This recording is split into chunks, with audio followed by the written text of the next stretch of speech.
Fala galera, eu sou Igor Miranda e o papo da vez é com o RICHIE Faulkner. O guitarrista do Judas Priest acabou de lançar um álbum com seu novo projeto, o Elegant Weapons. Esse disco chamado Horns for a Halo tem a participação de Ronnie Romero do Lords of Black, Rainbow e vários outros projetos aí no vocal, o Rex Brown do Pantera no baixo e o Scott Travis, colega do RICHIE no Judas Priest, na batera. A turnê vai envolver ainda outros músicos aí, uma galera de peso envolvida nesse projeto. E nesse bate-papo que foi conduzido pelo colaborador Marcelo Vieira, a conversa gira em torno do Elegant Weapons, né, desse novo lançamento, de várias temáticas ligadas a esse projeto, mas também pega bastante sobre o Judas Priest. Não só sobre esse momento atual em que a banda está celebrando seus 50 anos de carreira e está praticamente finalizando ali um novo disco, né, um novo disco de estúdio com músicas inéditas, como também toda a história do RICHIE com a banda, as preferências, os discos favoritos dele, as músicas favoritas, enfim. Esse papo tá bem legal, quem é fã, especialmente de Judas Priest, aí acho que vai gostar bastante. Se liga!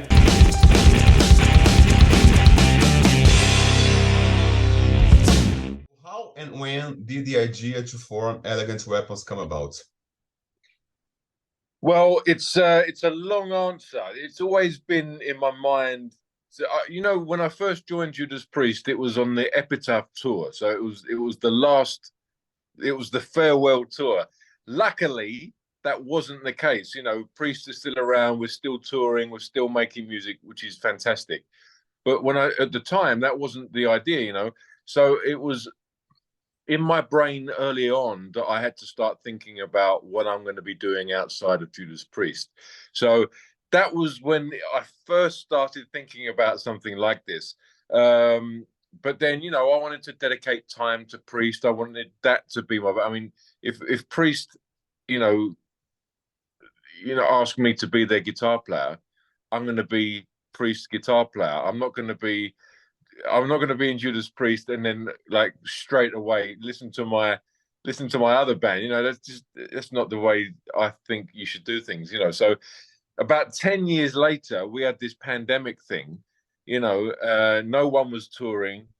The Priest record was pretty much written for the most part. So creatively, I could dedicate all my new ideas to the Elegant Weapons record, or what became the Elegant Weapons record.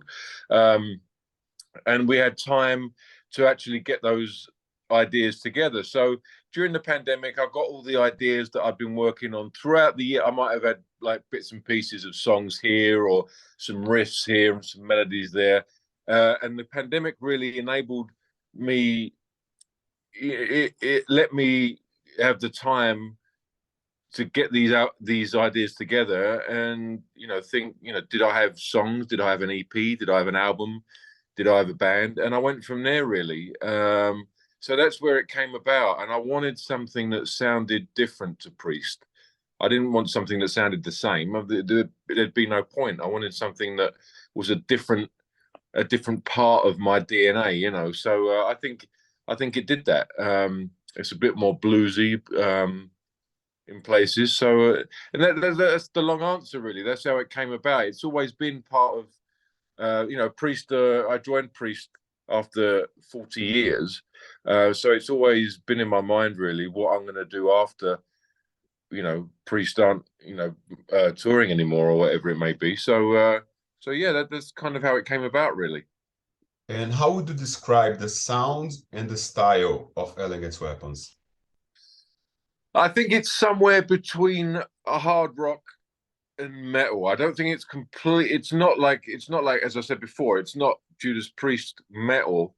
But there's elements of metal in there. So I'd say it's somewhere between hard rock and metal. It's melodic, but it's heavy.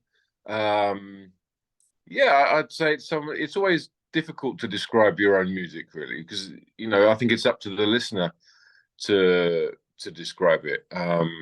I can hear Black Sabbath and Priest and UFO and Thin Lizzy and Black Label Society. I can hear all those things, and maybe the listener, I've heard so many people say so many different things about what they hear. They can hear Scorpions, Alice in Chains, and it's melodic, heavy, and somewhere between hard rock and heavy metal, really. And can you tell me a bit about the songwriting process? How the band Yeah, works together? the songs always come from the guitar for me. For me, it's really important. The melody, the riffs. The riff is king. You know, for me as a guitar player, I love riffs. I love to play riffs. The way riffs sound. If it doesn't have, a good riff, it better have a good melodic vocal melody. You know, to me, that's the first thing our ears hear. And sometimes, you know, if you imagine you might go to, or someone might hear a song in a country that doesn't speak English, but you know they might not understand, but they'll understand a good riff straight away, or a good melody. They might sing the melody before they sing the lyrics, you know, in some cases. So to me, it's always been a powerful thing. So the guitar, I'm always sitting down with the guitar, playing the guitar, and the riffs jump out, and I put a song around them. Really, lyrics to me come after that. It's and I'm not a big lyric guy, so I hand that process off to other people to come up with lyrics, you know, and let them do it. It's not a strong point for me. So, and that's how it comes about. It's direct. It's kind of directed by the guitar. The guitar starts it off for me. And speaking of lyrics, what are the main lyrical themes addressed in Elegant Weapons songs? Well, I think they're mainly universal themes. I don't think there's anything, you know, groundbreaking, or there's nothing, you know, we're not reinventing the wheel here. There's lost love in Ghost of You, things, you know, like Ghost of You really is about, it could be a lost love or someone passing, and you keep getting the memory of them, you keep remembering them. They don't leave your memory, and I think that's a universal theme.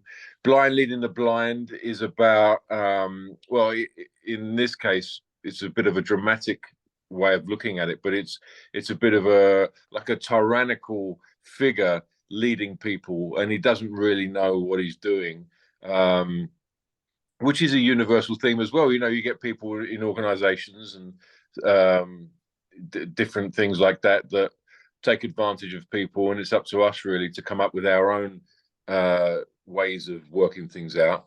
Again, it's universal. The universal themes really. They're things that I think, you know, reach everybody. And then there's a couple of songs in there that are about the occult.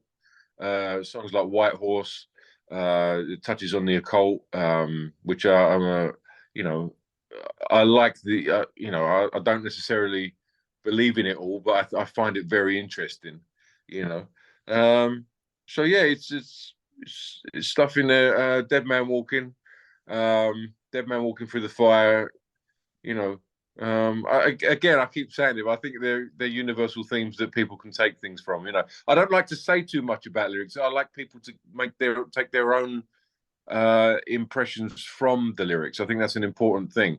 Sometimes in history, we there are songs that we know and love, and we take our own meaning from them, and they could mean something completely different. But that doesn't matter. It's almost irrelevant. We make the meanings our own. And that's a magical thing about music. So I don't like to say too much, you know. Were any of the songs originally written for Judas Priest? No, not that I can remember. There might have been, I don't remember, but there might have been some riffs kicking around that didn't get used, and so I used them for this. But I honestly don't remember. I don't remember there being any songs or definite ideas that were presented and not used. So no, not that I can remember anyway. And what are the major differences between producing with Judas Priest and producing with Elegant Weapons?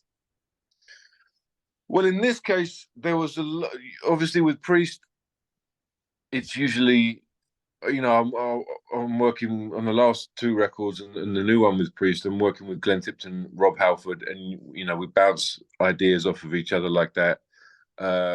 This one, there wasn't that dynamic, so musically, it was down to me to come up with all the riffs and musical parts. You know, I didn't have Glenn to fall back on. Also with Priest, I think you can't help but think about the fact that, you know, there's more than 50 years of fan base there, and maybe expectation and stuff like that, which, you know, you can't let rule you when you're writing, but you can't help but think about that, and there isn't that in Elegant Weapons. So you just gotta you're creating something new with Elegant Weapons rather than thinking about the next step on a 50-year legacy. It's a different thought process, you know. And what are the challenges and rewards of being involved in a musical project outside Judas Priest? Well, obviously, as I just said, Priest has been going over 50 years, so the machine works. It's a well-oiled machine, you know, from the touring aspect. You know, it's just a lot. It's a lot more. There's a lot more moving parts, and it's a bigger machine. Whereas with Elegant Weapons, it's a smaller operation. So there's a lot more work to be done, and I think that's the climate that we are in as well today in the music industry. You can do a lot more hands-on, you know, and I think it's important for a new band to have that small well, not small mindset, but that's, you know, everything is in-house and you control everything. It's a small operation because it has to be. So there are challenges. There are pros and cons with that. I think you get to control a lot more, but obviously there's a lot more work to be done because you're not part of a big machine where there's, you know, other sections of that machine that do that for you. You know, you have to do it all yourself. But I think it's important that you do it yourself to make sure that the image and the integrity of the band from the start is protected. So I think, is, you know, it's a good thing. And how do you envision the future of Elegant Weapons, and what are your plans for the band? I wanted to get out and play live, connect with fans, come back, record another album, you know, and start the cycle, start to grow.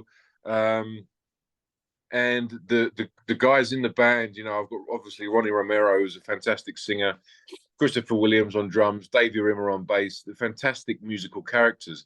And it's exciting to see how those characters are going to affect the sound of the band moving forward and how we're going to evolve and grow as a band. So that's an exciting thing. And we don't know how it's going to change and grow. So that's an exciting thing. But as I said, we've got some dates coming up in Europe in June and July. We've got some dates with Pantera in Europe. So we're looking forward to getting on the road and connecting with people like only live music can. You know, I think when you play live music and you look people in the eye and you're singing songs with them and you have an experience with them, it helps make the band stronger and hopefully live longer. So we're looking forward to that. Well, when looking at the past years with Judas Priest, what are your greatest achievements that you're proud of? Oh man, I mean everything. I mean just being considered for that position as a guitar player in Judas Priest was you know, an amazing.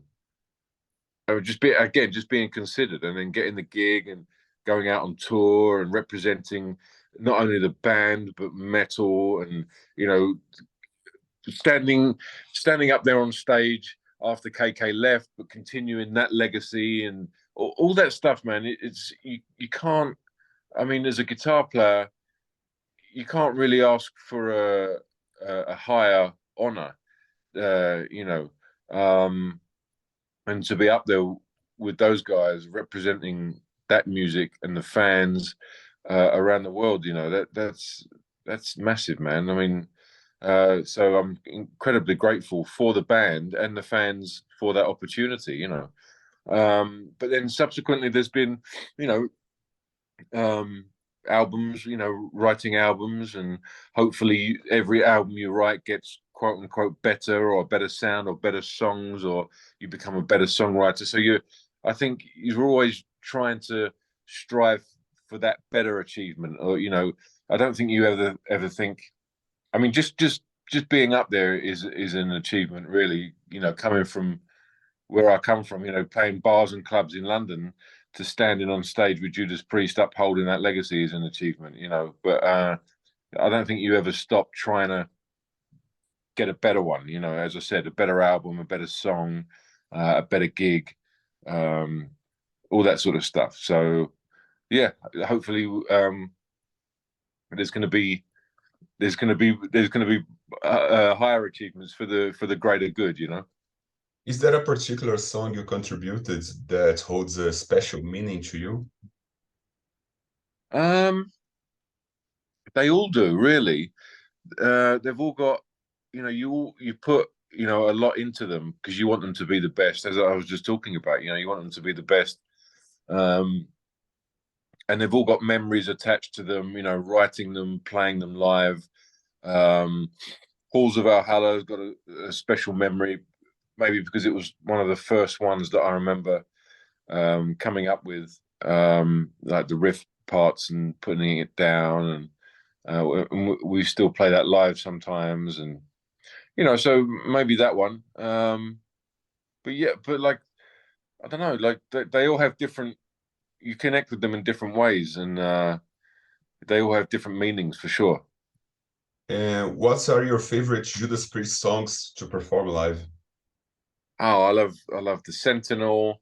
I love. I mean, there's some new ones as well. You know, Victim of Changes, obviously, and stuff like that, and Painkiller, and One Shot at Glory was great. But the new ones, there was a song we played on the last tour called Never the Heroes, and that was off the Firepower tour. I really enjoyed playing that one. It was like a mid-paced sort of song about soldiers at war, but I really enjoyed playing that one. But there's countless. I mean, Saints in Hell, that was a great one. Dude, you could do all of them. I mean, there's not a bad one, but the ones that I've mentioned are definitely some of my favorites. Is there an album by Judas Priest that you like to play in its entirety in a show? I'd like to play Painkiller in its entirety. I'd like to play. I'd like to play Defenders of the Faith and Screaming for Vengeance in their entirety. I think that would be cool. Yeah, I think those three records, you know, I'd go with those three for sure. Are those your favorites? I think Defenders has always been my favorite, but I don't think it's long enough for a show. So you'd have to play at least two of them. So maybe Defenders and Screaming one night, and then the next night you can play Painkiller and Killing Machine or something, you know. As amazing as you are as a guitarist, wouldn't it feel strange for Judas Priest to perform with just one guitar? Yeah, it would. I think. I think they were. I think the idea. I know what you're referring to. I think the idea came from. There was a stage in Priest's career when they were just a one guitar band, and I think it was in reference to that. I think it would feel strange, which is why we didn't do it in the end. That's that, and I think the fans were so passionate about getting their opinions voiced online that we decided not to do that. So yeah. And how do you think Judas Priest has managed to stay relevant over the years and continue to attract new fans?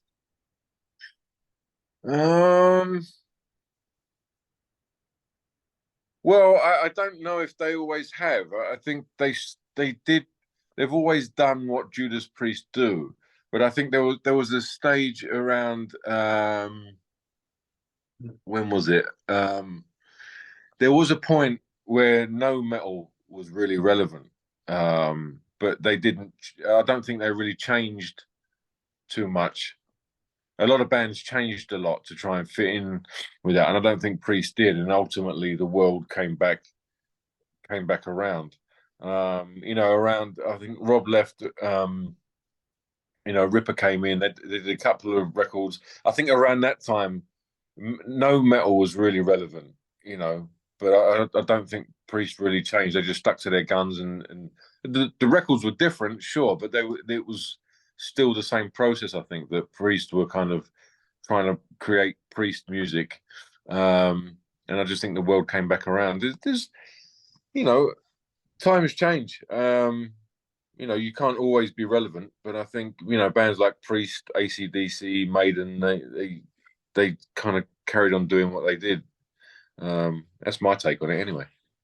How do you see your role within Judas Priest's legacy, and what do you hope to leave as a lasting contribution to the band? That's a good question, man. I don't know really. I can't answer that. I just kind of I try and bring the best I can bring, and whatever I think is the best I can give, in terms of creativity, performance, songwriting, representation of what who I am as part of Judas Priest.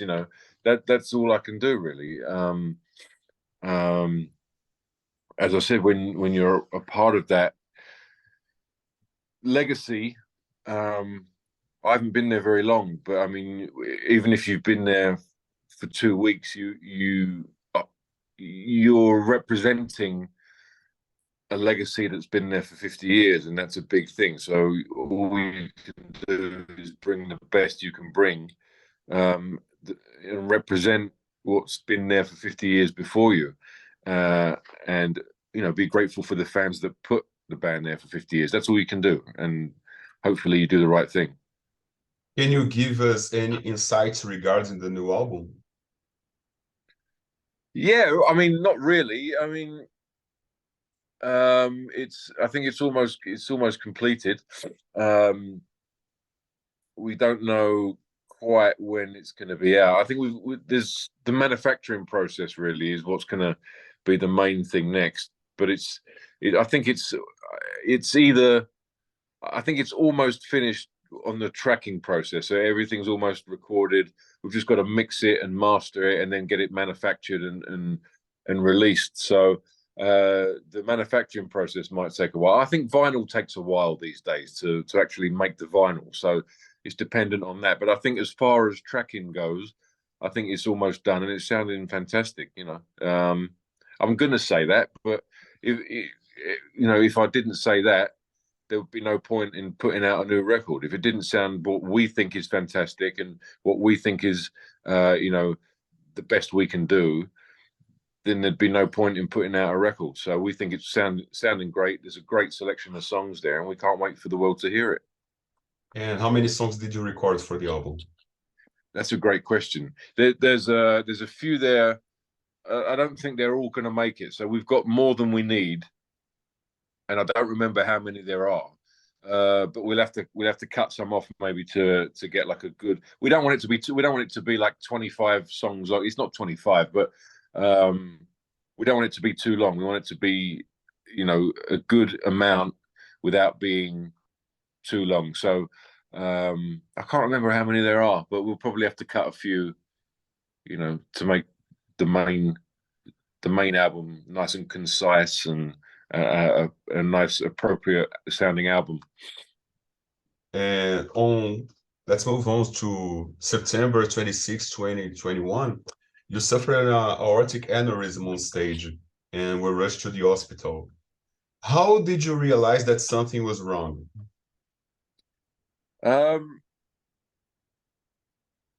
Well, there was something in my chest that kind of exploded as I was playing the song, and I remember thinking that doesn't usually happen. I hadn't felt that before, and it was quite painful. But I carried on. Obviously, you don't know what it is. I thought it could have been a heart attack. Anything in that area that was that painful. I thought obviously it's got to be a heart attack. Obviously, it wasn't a heart attack. But fortunately, it was the last song of the set. And fortunately, we had a medic team out the back that were able to kind of see me straight away. They were able to take me to the hospital that was fortunately a few miles away only.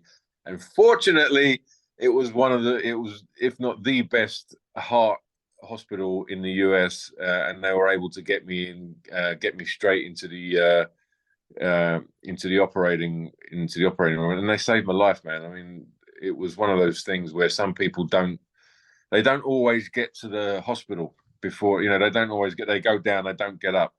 But for some reason, the planets aligned, and if it was going to happen, the circumstances that it happened under, I made it to the hospital, made it through, and I'm talking to you here today, making music, touring, making records. So I count my blessings, man. I'm a lucky guy. I don't believe in luck, but I'm a fortunate. It was very fortunate the way things lined up like that. So how has the incident affected your perspective on your music career and in life in general? The incident? Yeah. Well, life in general, I mean, I shouldn't be here. I shouldn't be alive. So anything after that, like this, talking to you, making music, the records, the tours that came afterwards, it's a bonus. Anything that happens now is a bonus. I really shouldn't be here. If you look at the track record of, as I said, of people that have this, they don't make it. So I shouldn't be here. So the fact that I am is a bonus, and everything from now on is a bonus. Everything, I think it was a few months after I started working on the record again. I called management. I said, I want to finish this record, get it out, get it finished, because it was a medicine. It was a part of the healing process. Getting back out on the road, working with Priest on the record, and finishing the tour. It was all healing, getting back to the guitar. And I think that I can say from experience that if you've got a record to write, or a band you want to put together, or a book you want to write, or anything you want to do, or anything you want to see, if you want to get on a plane and go and visit something, then make it happen and do it, because you never know what's around the corner. I can safely say that to you, but not in a morose way, in a motivating way. You know what I mean? Like get on and do it, because no one's here forever. We just don't know how long that's going to be. So do it, definitely do it. So yeah, it's affected me in a few ways, but it's definitely a bonus just to be here. Did you make any changes to your routine or lifestyle after the incident to avoid maybe similar health issues in the future? Yeah, obviously I'm on a ton of medication, and I've got to watch dietary things. I've got a few, I've got to watch my diet and stuff like that. But again, compared with what some people go through with, not with this, but other things, some people go to war and, they lose limbs, or they have cancer, or, I've got a cousin, she's got diabetes. She lost her legs. You know what I mean? Like people go through so much more challenges than I've gone through. I'm so fortunate just to medication. I've got to watch my diet. That's all. I'm so lucky just to have that in comparison with other people. So again, it's nuts, really. And what's your message for those who are willing to buy or just listen to the new to the Elegant Weapon album? Well, I would say, anyone that's willing to listen to it, I mean, it's a blessing that they're even willing to listen to it. I mean, there's so much music out there now. To have people willing to listen to your music is such a privileged position, because we all can make music these days. We can all put music out, and so to have people listening to your music and having an opinion, good and bad, it's an incredibly privileged position to be in, especially after what we've just spoken about. Being what I've been through, to still be alive, have people making music and have people listening to it is just fantastic. So I hope you dig it. I hope you like the music. You know, that's all I can ask for. And hopefully see you at the shows in the future. And I hope the Elegant Weapons make it to Brazil. I hope so too, man. That'll be fantastic, man. I'd love to see you guys.